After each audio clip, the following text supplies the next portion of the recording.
Ladies and gentlemen, thank you for joining us once again on the Ground and Pound cast. It is me, your host, the world's okayest Jiu-Jitsu Blue Belt Vince, and I am once again alongside the soothsayer of the MMA world, Nostradamus, but we like to call him Roy for short. Tell everyone hi, Roy. Welcome to the Ground and Pound cast, ladies and gentlemen. This week, we're going to talk about Jake Deli Mozzarella versus Islam Makhachev. It's going to be epic. Wait. Jake, what? Run that by me one more time. Jake something mozzarella? No, Jack Della Macarena. Jack Della Macarena. Okay, that sounds right. That's good enough. Good enough. Yes, UFC 322 is going to be Jack Della Maddalena going against Islam Makhachev. That is just one of many amazing fights that's on this card. This card is stacked from top to bottom.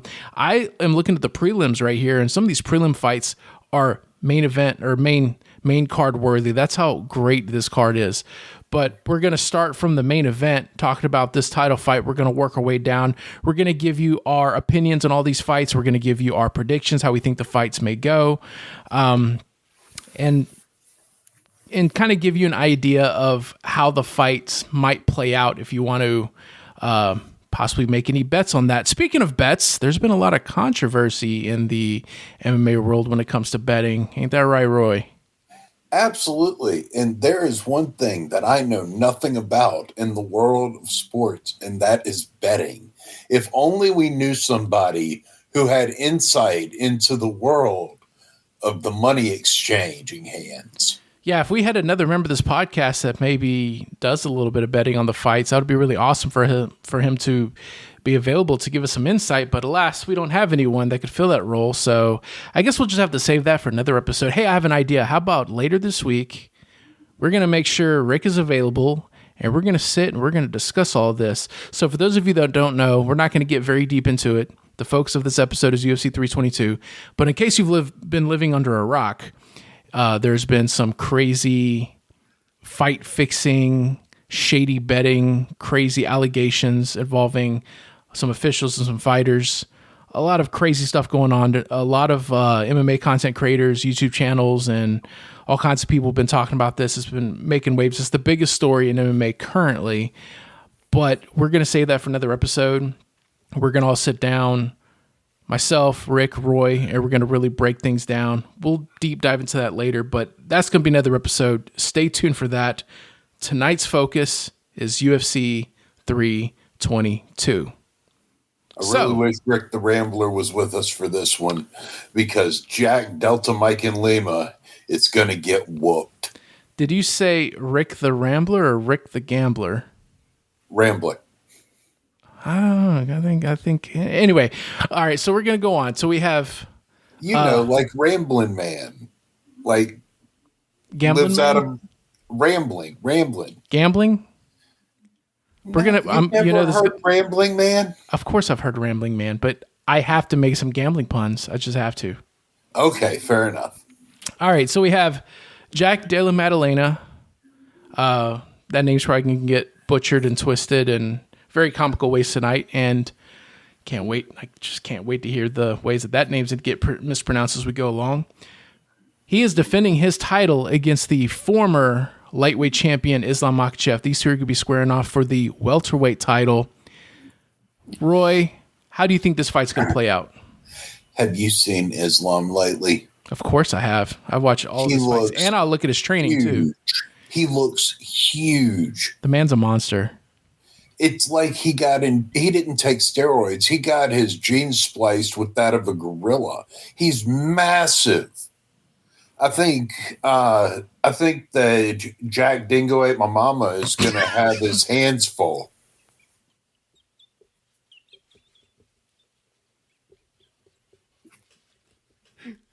You're killing me, Roy. I've been coming up with these for 2 weeks, dude. Edit this out. I am not. No, it's staying in.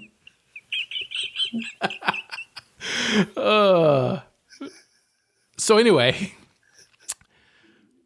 JDM, Jack Della Maddalena, has looked really good in this. He's looked really good in his career in the UFC. He's on a really long win streak. And, there's something very interesting. I was looking up his win-loss record through his whole career before he's even in the UFC.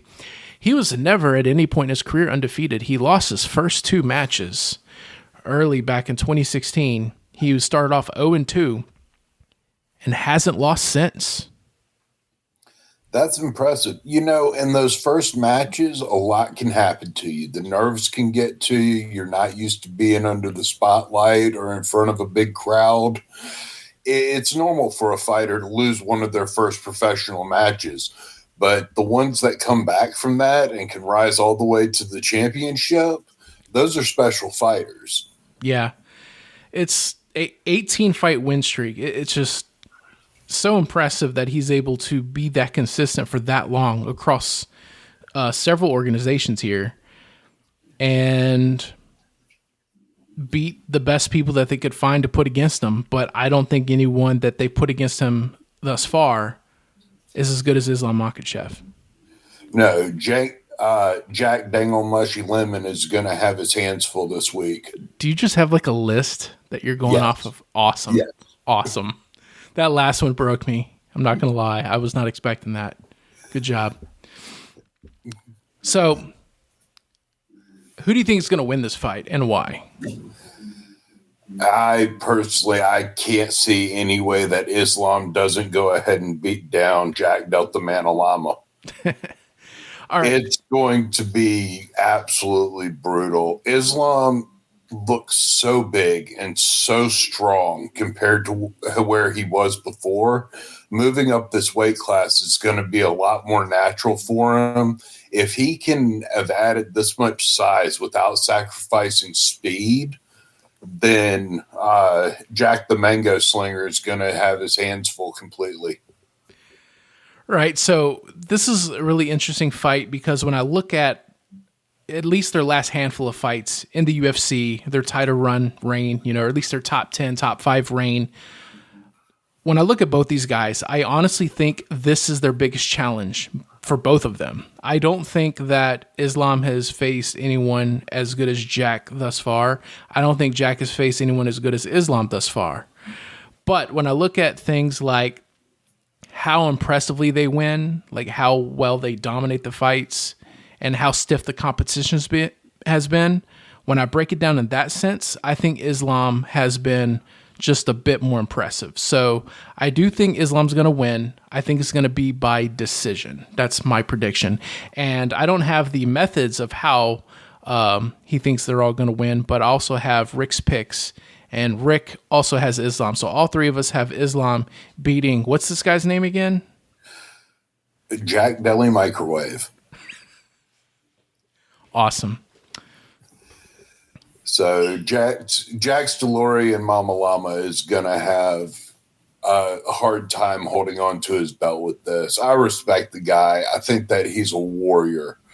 But Islam just is going to smother him with the wrestling. I know nobody's been able to really hold him down. I think Islam is that man to hold him down until Jack the Disco Mammal Warmer gets to a loss by decision. Right. If JDM was from our neck of the woods, he would be called Jimbo Dixon Mason. Sound about right? Jimbo. How many Jimbos did you know growing up? Be honest. 3. 3? That's it? Huh. Yeah. Those are rookie numbers. My brother doesn't allow me to call my nephew Jimbo. You should anyway. I try. But yeah, that's going to be a really interesting title fight because, as I said before, I don't think either one of them have faced anyone as difficult of an opponent as the other. So this is going to be a really good challenge for both of them. It's going to be probably one of the best title fights that we've seen in a very long time. And the crazy thing is, this isn't the only super fight we have on this card. This is a super fight. Let's be honest. You take the guy who's running the welterweight division, take the guy who was running the lightweight division with nobody able to stop them. You put them against each other. That's a super fight. That's not the only super fight we have on this card. Yep. And in this case, I'm going to say it again. Islam gained so much muscle in this time. He's just monstrous looking. It's going to be a bad day for Jack Deli Maddalena. Did you actually say his name right that time? It almost sounded correct. No, Almost? mandolin, like Okay, the yeah. thing that you. Gotcha. It almost sounded correct for a minute. I was like, wait, was that a mistake? You said it right. Sorry, I had a frog in my throat. It almost got out there. Gotcha. But as I was saying, this is not the only super fight we have on this card, because we have another title fight. You have who a lot of people consider the women's flyweight GOAT, Valentina Shevchenko, facing the women's strawweight GOAT, Zhang Weili. Zhang Weili, kind of like Islam Makhachev, vacated her title so she can move up and face the champion one weight class up. And we're also getting that this coming Saturday. How do you think this fight's going to play out?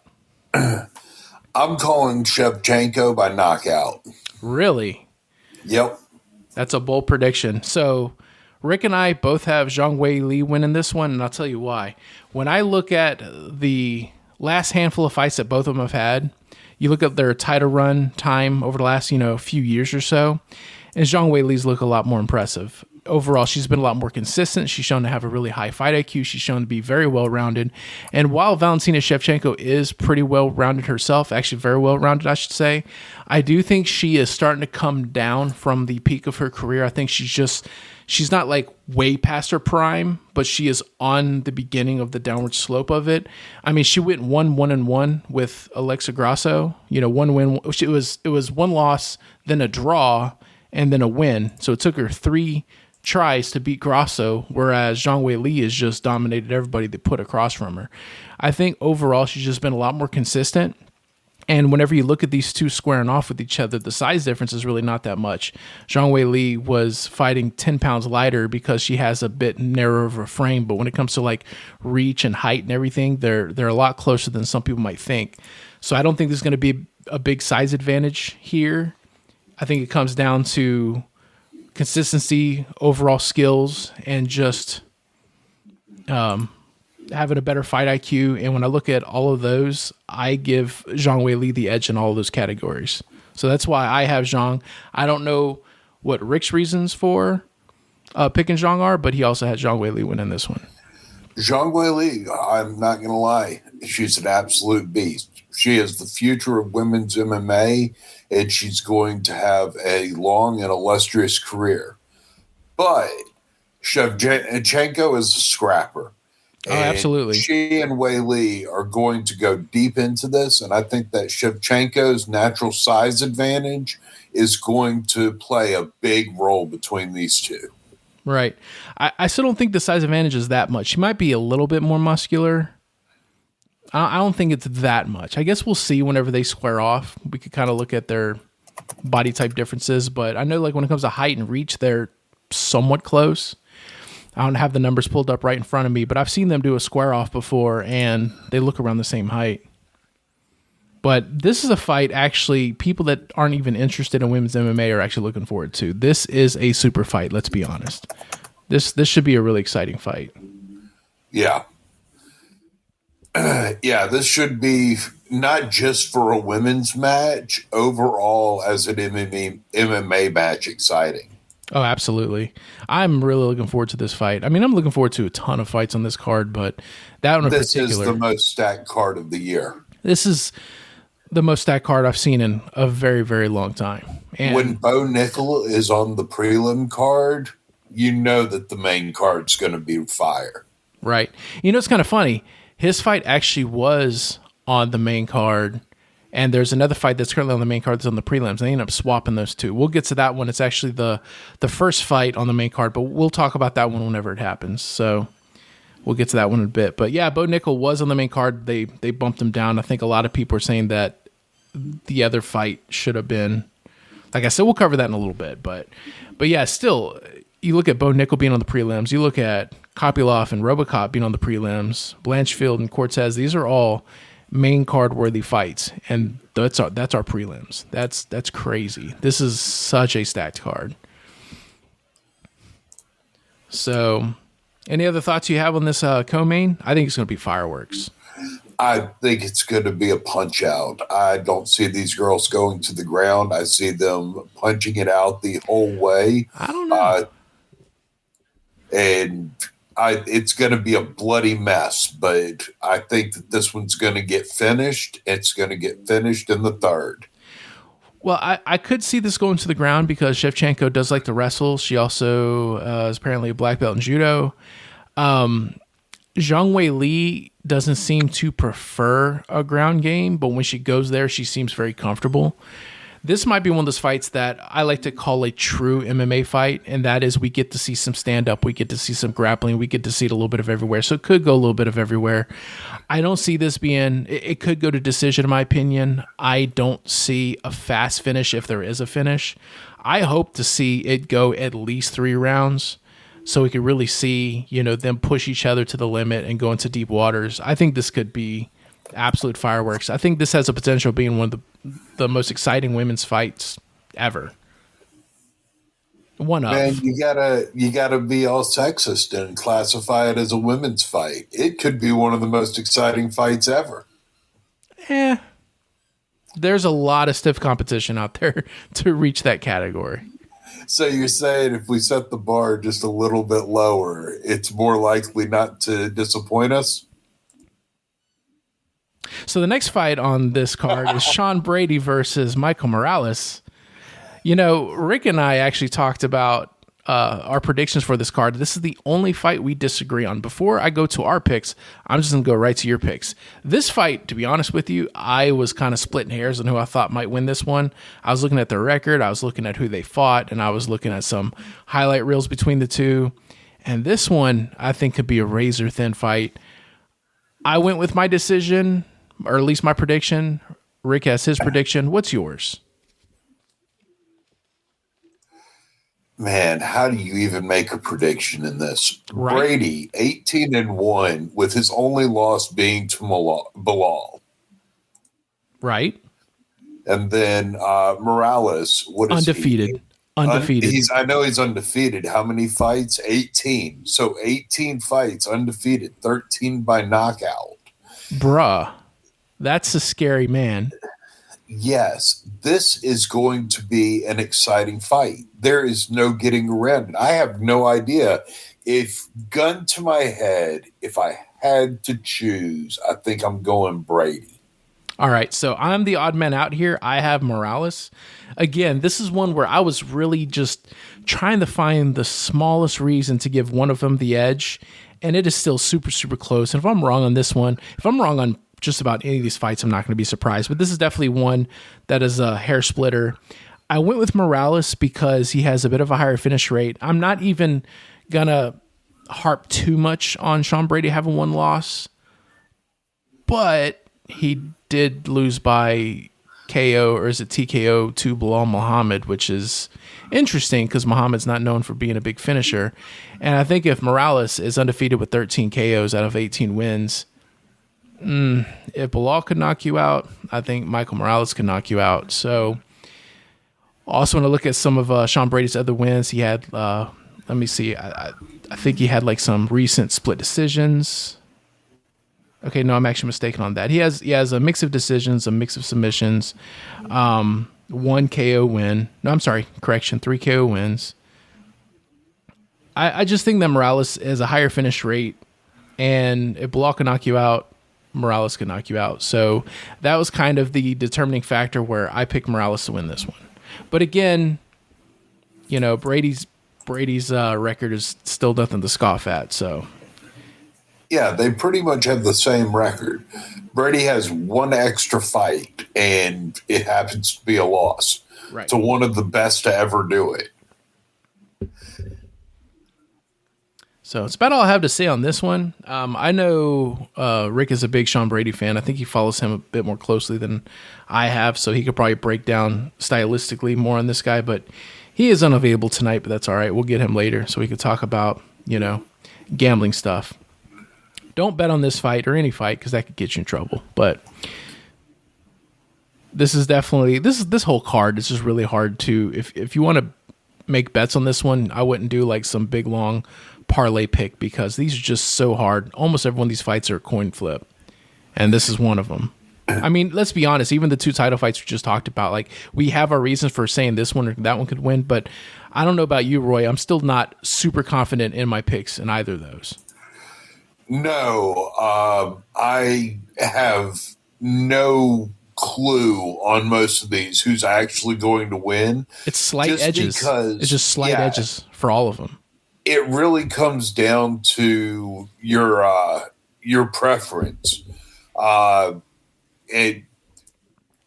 talking, the best of the best every matchup on this one.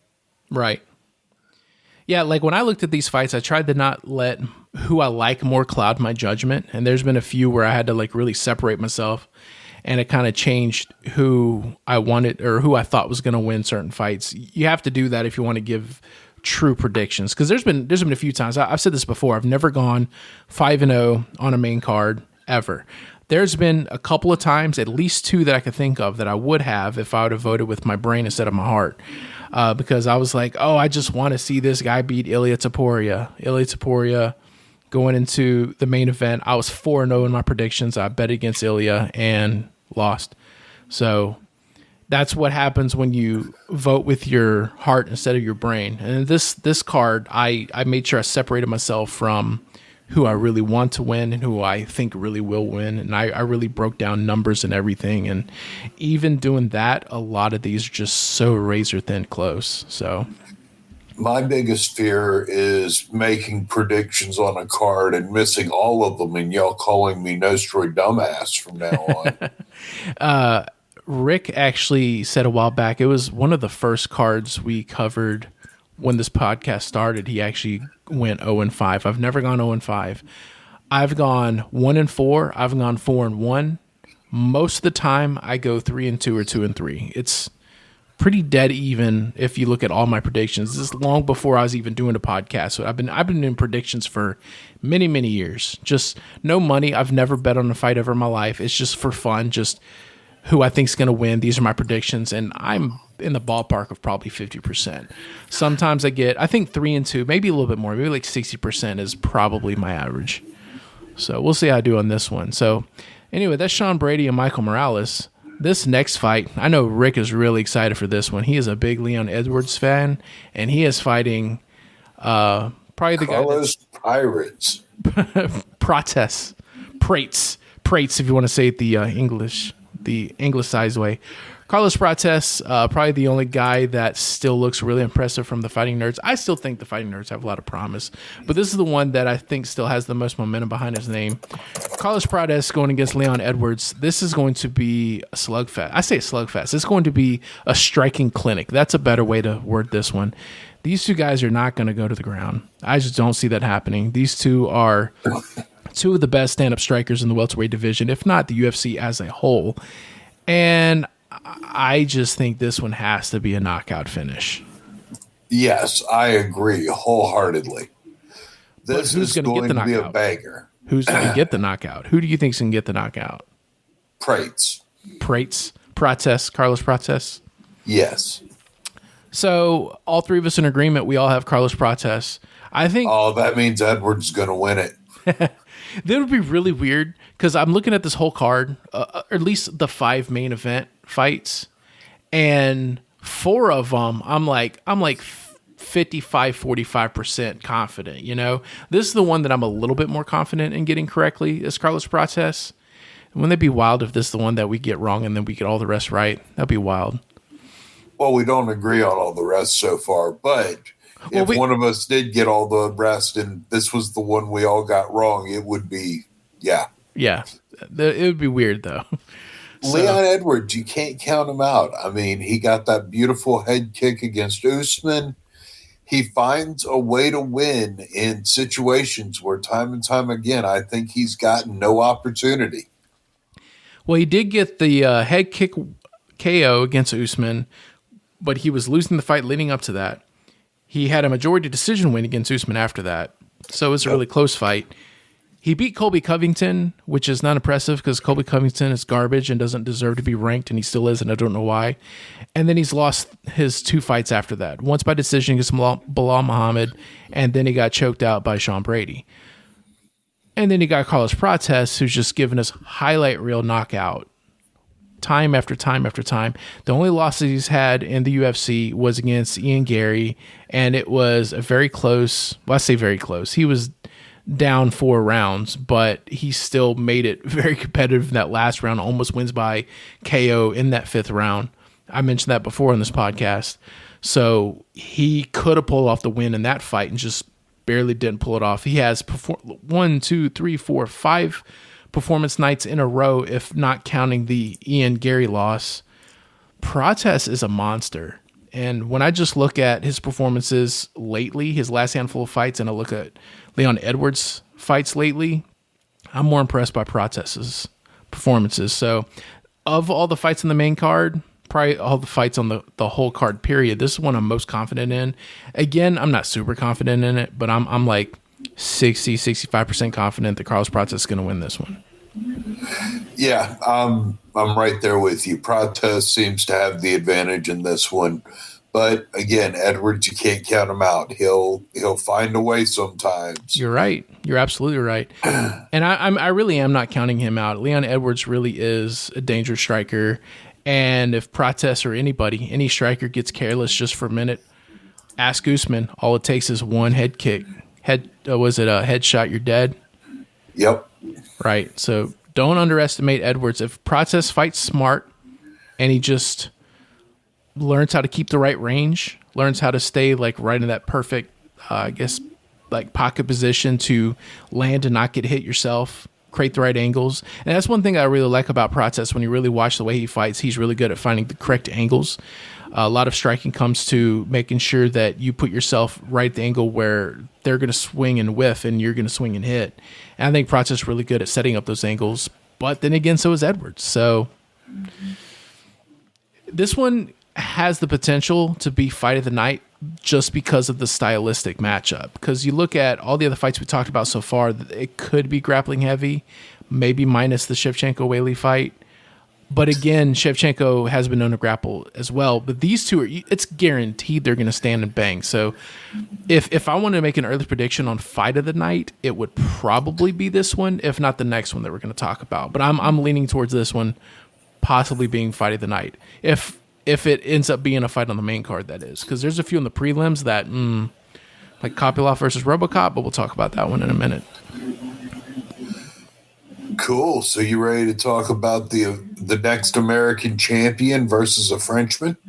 You think Dariush is the next American champion? Man, we need somebody to be. All right, so I would love for you to be correct. If you are correct and Dariush becomes our next American champion, or at the very least becomes a champion in the future period, I am going to get a plaque made that says Nostradamus, the soothsayer of the MMA world, and have it sent to your house. I'm going to have a very nice plaque made for you because I would love to see that. I am a huge Beneil Dariush fan. I love watching him fight. He is pretty well-rounded, but he's more of a jiu-jitsu guy, and I love jiu-jitsu. He seems to be a very well-rounded jiu-jitsu guy. Going against Benoit Saint-Denis, who is one of those fighters where he wins big and he loses big. So sometimes it's kind of hard to pick for him or against him because you never really know. I talked earlier about how Sean Brady and Michael Morales was such a hard fight to predict. Honestly, this one's even harder, and I'll tell you why. Initially, on my predictions, I was like, I did some MMA math, and you should never do MMA math, but I did it anyway. I was like, Dariush recently beat Renato Moicano. Renato Moicano beat the absolute mess out of Benoit Saint-Denis. It was a doctor's stoppage, and when it was over, Benoit's face was just a bloody mess. If Moicano does that to you, and then Dariush beats Moicano, then of course Dariush should win, right? However, MMA math doesn't always play out that way, and I really started breaking things down when I look at styles make fights, and I look at the type of fighters that give Benoit Saint-Denis trouble, and Dariush is not one of those type of fighters. Benoit Saint-Denis has a hard time against people that hit hard, really good strikers. Moicano was an exception because Moicano is still more of a jiu-jitsu guy than a striker, but he uses jiu-jitsu to control Benoit Saint-Denis on the ground and use ground and pound to pummel him into toothpaste, basically, into ground meat. Dariush doesn't fight that kind of way with his jiu-jitsu, and he's not a very dangerous stand-up striker. All of Benoit Saint-Denis' other fights that he lost was from really good stand-up strikers that are able to put him down. If you're not a fighter that's like that, chances are you're not going to beat Benoit Saint-Denis, and unfortunately, Dariush is not that style of fighter. So when I break it down in that kind of way, styles make fights, I actually have Benoit Saint-Denis winning this fight. Really? Because I have Dariush coming away with a heel hook. I hope you're right. I have nothing against Benoit Saint-Denis. I actually am a fan of Benoit Saint-Denis. I love watching his fights. I think he's one of the most exciting lightweight fighters that we have currently. That being said, I like Dariush more. I would love to be wrong on this one. I really would. But when I just look at the history and look at the type of fighters that give Benoit trouble, that's not the type of fighter Dariush is. So my prediction is still Benoit Saint-Denis. Rick also has Benoit Saint-Denis winning this one as well. But this is one fight. I said earlier that I have to separate myself from who I want to win, who I really think would win. And this is one where I kind of want Dariush to win. And initially I did have Dariush winning. But when I broke everything down, I'm still leaning Benoit Saint-Denis. But again, I would love to be wrong because I'm a massive fan of Dariush. Yep. I think that Dariush is going to be able to pull this one out by submission. That Benoit Saint-Denis is going to try to wrestle him, overestimate his ability, and get caught. It could definitely happen. Dariush is such a good jiu-jitsu player from every position. And, you know, I mentioned Moicano earlier. And whenever they had the fight and I was doing the prediction, I initially had picked Moicano. And whenever I was watching them do the press conference and they're asking, you know, both of you have very similar styles. You know, both of you are jiu-jitsu heavy. How do you think this fight may play out if it goes to the ground? And Moicano said, well, Dariush is better from the bottom and I'm better from the top. Or maybe it's the other way around. I can't remember which way he said it. But he said that Dariush is better from one position than I'm better from the other position. So, you know, it could be this or that. And then when they interviewed Dariush and asked him the same exact question, he laughed and says, no, I'm better than him in every position. And that actually made me change my prediction. Like, oh, if he's that confident, if Moicano's like, he's better from here, but I'm better from there, and Dariush is like, no, I'm better from everywhere. The mental game is actually a big deal that a lot of people don't talk about, and that was like made me think, you know, Dariush has the edge there, and so I changed my prediction, and I was right, and Dariush got the win. Anyway, I know I'm kind of rambling here, but Dariush is very confident from any position in jiu-jitsu, whether he's on top controlling you, or if he's on the bottom and working, you know, some type of guard position. He has. The good thing about Dariush is that when he gets position, he tries to advance position. He doesn't just lay there with you. Right. He has 23 wins, 8 by submission and 5 by knockout. So he is definitely more of a submission artist, and he could catch you from anywhere. He does have 10 decision wins. So he does have a history of going to the judges at times. Benoit Saint-Denis only been to the judges once, and I think that was a loss, if I'm not mistaken. But Benoit Saint-Denis is more of a finisher than Dariush is, but Dariush can finish you from anywhere with the jiu-jitsu. So this one is almost about the same level as the Sean Brady versus Mike Morales fight when it comes to how difficult it was for me to give a prediction who I think is going to win this one. I really could see this one going either way. I'm really excited for this fight. This is the fight that was actually on the prelims that I mentioned earlier. It was Bo Nickel versus Rodolfo Vieira that was on the main card, and they swapped those out. They promoted this fight to the main card, and I think that was a good move because I think this is a better fight than the Nickel versus Rodolfo fight. I agree.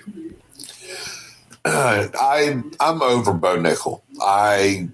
He just hasn't been active enough and done what he was lived up to the hype that was put around him.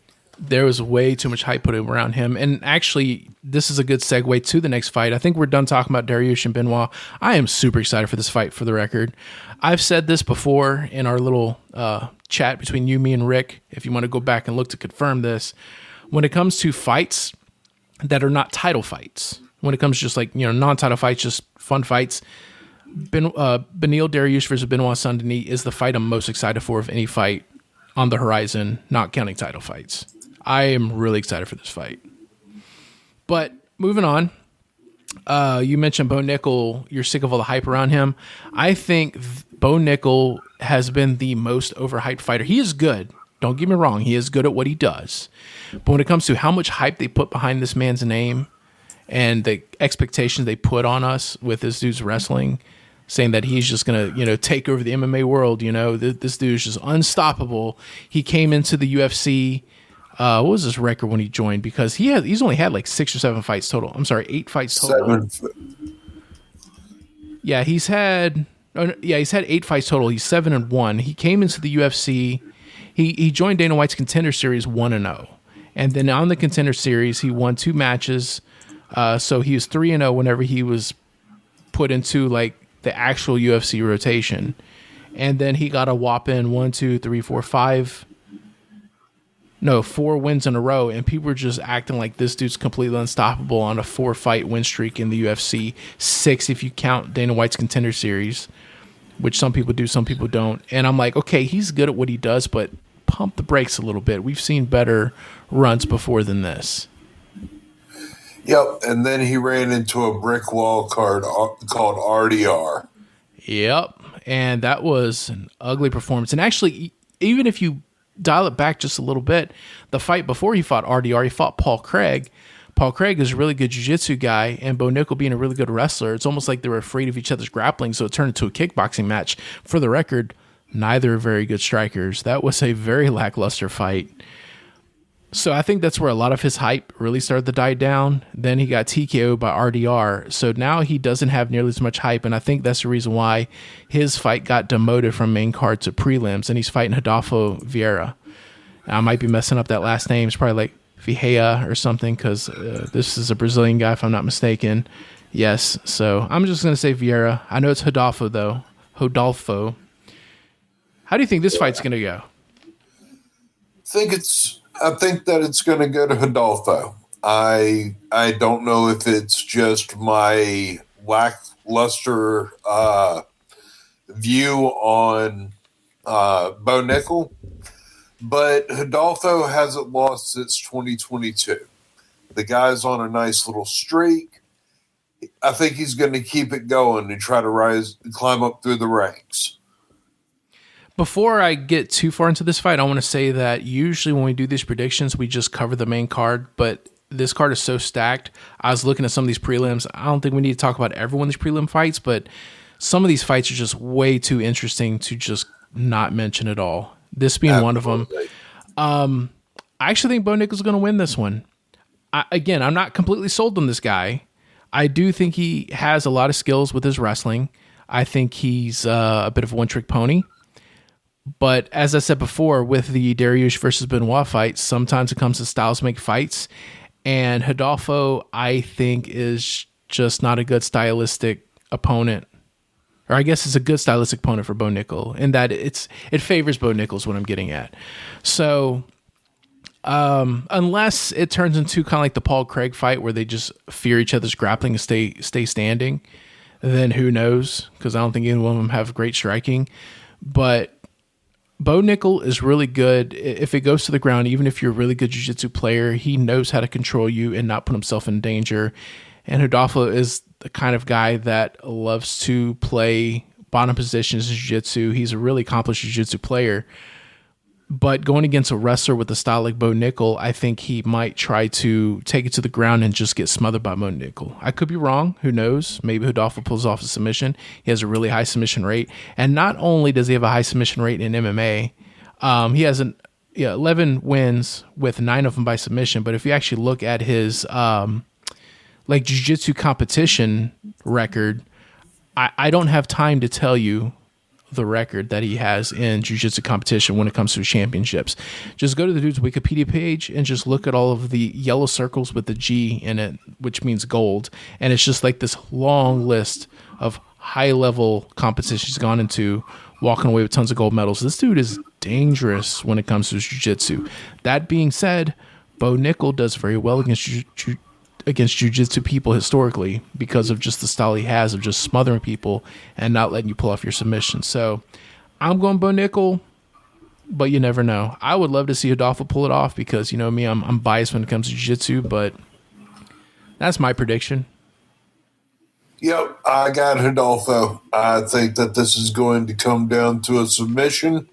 Bo is going to try to smother him and give up an arm or a leg or his neck. I don't know what, but he's going to tap. And let's see. Rick didn't give us predictions on the prelim, so I don't have his prediction for this one, but I hope you're right. This is another one I hope you're right and I'm wrong, but I have Bo Nickel winning this one, but we shall see. And then up next, we have Roman Kopylov going against Gregory Robocop Rodriguez. This is another fight I'm really excited for. I don't know if you've ever seen a Robocop fight, and I'm not talking to you, Nostradamus. I'm talking to the fans, the people listening to this podcast. If you've not seen Robocop fight, you need to watch Robocop fight because it is terrifying.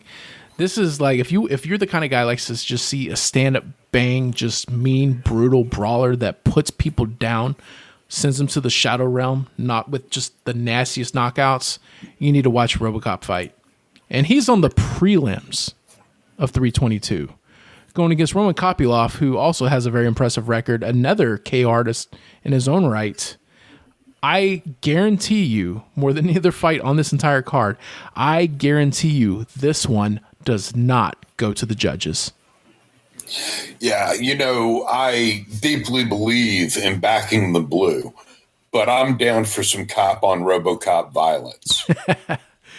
Dude, Kopylov has 14 wins, 12 by knockout, and RoboCop has 17 wins, 11 by knockout. Now, the number doesn't sound quite as high overall, but if you look at like his last handful of fights, I'm looking at them right here. KO, decision, TKO, KO, TKO, KO, KO. This dude puts people to sleep. Kopylov puts people to sleep. These two are going to shed blood this coming Saturday, guaranteed. I became a fan of RoboCop when he put down Brad Tavares. I don't even remember which fight it was. I've been watching him for a good handful of years. I remember a fight where he got, I can tell you what fight it was. Hold on. If you give me just a minute. He got a knockout in either the second or third round. It was the first round. He got his head split open. I think it was this Chidi, I'm going to butcher this name, Njokuani. I'm not even going to try to say that one. I think it was that one. But anyway, he got his head split open really, really, really bad in the fight where they almost wanted to call it, but continued fighting anyway, and then wins by knockout or TKO the round right after that. So this dude can take it and dish it out. And that's really when I started following this guy. And he's had a couple of losses, but he's only lost against really good fighters. So I don't really hold those against him. But Kopylov as well, like you look at his record, he is on a pretty killer streak himself. He does have 2 losses in recent fights, but he fought Chris Curtis and Cesar Almeida and Josh Fremd, Claudio Ribera, and a handful of other people, and all of them but one of those wins have been by knockout. He could kick, he could punch, he's got all of the tools when it comes to striking. And I really think that the judges the judges can just take a restroom break if they want to on this fight, because there's no way they're going to be needed for this one. There's no way. No, somebody's going night-night. So all that being said, who do you think is going to win that fight? Cop I love, not going to win this one. RoboCop's going to take it hands down. I actually have Kopylov winning this one, which is crazy because I've never bet against Rodriguez, ever. But whenever I look at the finish rates and the level of competition they've had lately, I think I'm just a little more impressed with Kopylov in that regard. So I got Kopylov winning this one. But again, it's this whole card is just full of fights that could go either way, and this is just another one that could go either way. But we can agree it is going to end in knockout, regardless of who wins, correct? Yes. Bottom line, this whole card is just matched up masterfully for once. Absolutely. So you got RoboCop. We're going to get a bunch of decisions. Yeah. Bunch of kicks in the crotch, eye gouges, and decisions through the whole thing. Well, if it's going to be an eye gouge, it's going to be in the main event because that just seems to be the narrative lately. Even last week on the fight night that we haven't even bothered trying to review because not really enough happened that was noteworthy, but even it had a brief eye poke in the main event. He was able to rub his eye out and continue within a few seconds, but once again, main event, it just seems like that's the case. Just eye pokes the main event. That's what the UFC is now. It's been 3 cards in a row. You had Aspinall, you had Waldo, and then you had Bonfim and Brown. Yeah, Bonfim and Brown. So, and then the card before Aspinall, you had Kevin Holland getting his jingleberries wrong. Yeah, just fouls galore. And now we've got a cheating scandal on top of it. Tune in for the special episode where we hang out with Gambler Rick, and he explains the whole cheating scandal, guys. I thought it was Ramblin' Rick, so we're going with Gambler now? I mean, either works. It's fine. We have some more fights still in this card if you want to talk about any more. Yeah, which one just caught your attention? Well, I at least have one more to talk about. One other decent women's fight is on this one. Aaron Blanchfield versus Trace Cortez. It was actually a rematch. They fought a long time ago before they were even in the UFC, back in 2019, if I recall. Trace Cortez won by split decision. Since then, they've both evolved a ton and have racked up pretty impressive records. And they're going for the rematch. So it's their first match in the UFC, but second match overall. I don't know if you've looked at these two and have any thoughts on who might win or who might lose. No, I haven't looked at either of them. And looking at their records, they're pretty much dead even on record. So, as I said before, Cortez got the win when they fought before, but that was 2019, if I recall, and it was a split decision. So you can't really look at that and go, "Well, she won before." So yeah, you count things from pre-COVID, right? Even if they fought a month ago and one of them won by KO, I've seen bigger, transitions on who wins before in rematches. So even then you can't, but it definitely can't tell if it was 6 years ago and a split decision at that. When I look at who they fought since then and how impressively they won since then, I actually have Blanchfield winning this one. But again, who knows, man? On this card, all of them are very close. Yep. I think this one will go to decision. You got any thoughts on Dukakis versus Mearshart? So we actually know how to pronounce Mearshart because we've watched a handful of his fights already. I think Mearshart might win by epic mustache powers.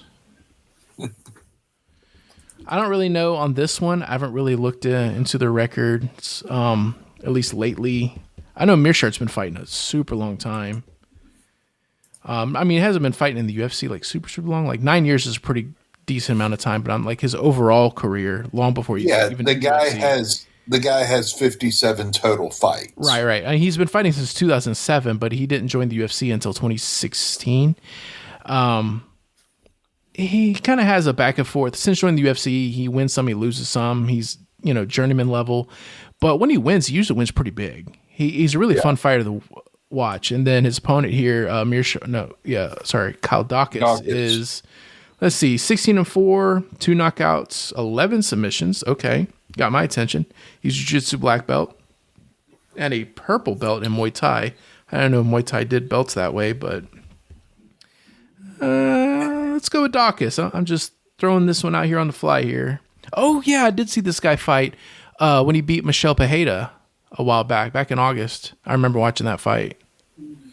That was on the Walker. That was the same card where we watched Johnny Walker knock out the other Zhang. That was the same card. Michelle Pajeda, who at one point had a lot of hype behind him because of how exciting his fights were, but he started facing decent competition and started losing a whole lot. And this is one of the guys who beat him, Kyle Dawkins. So yeah, I'm going to go with Dawkins on this one. Yeah, I think this is a good journeyman level fight. We're going to see some good technical striking. It's going to be a solid submission skill. It's going to be an enjoyable fight. Right.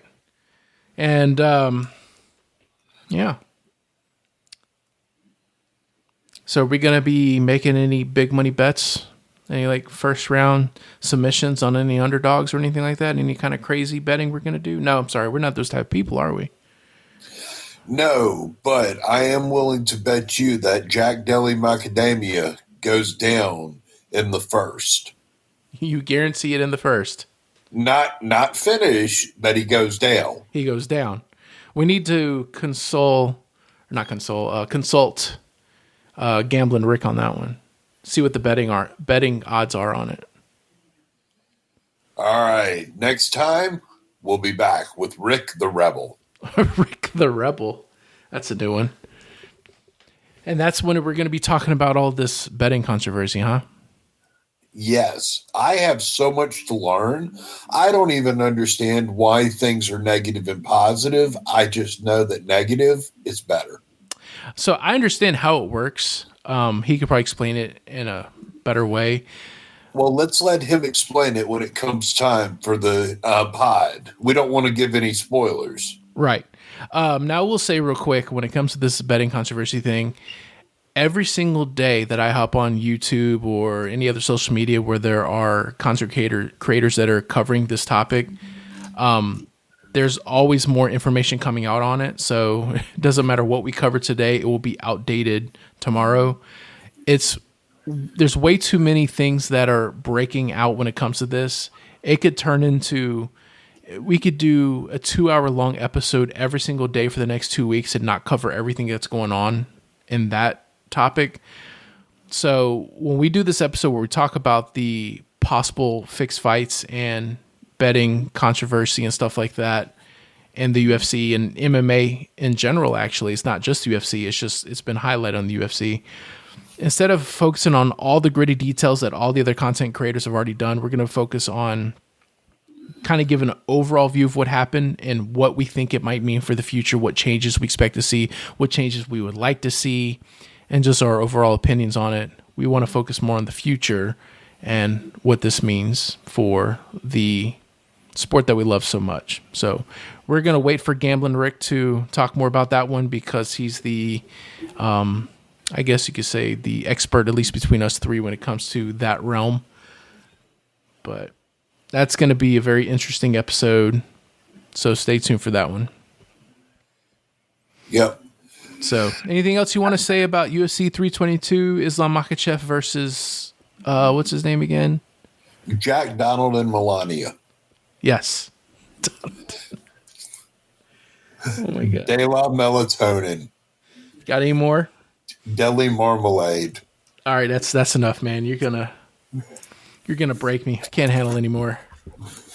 I spent weeks coming up with these. This is just the best.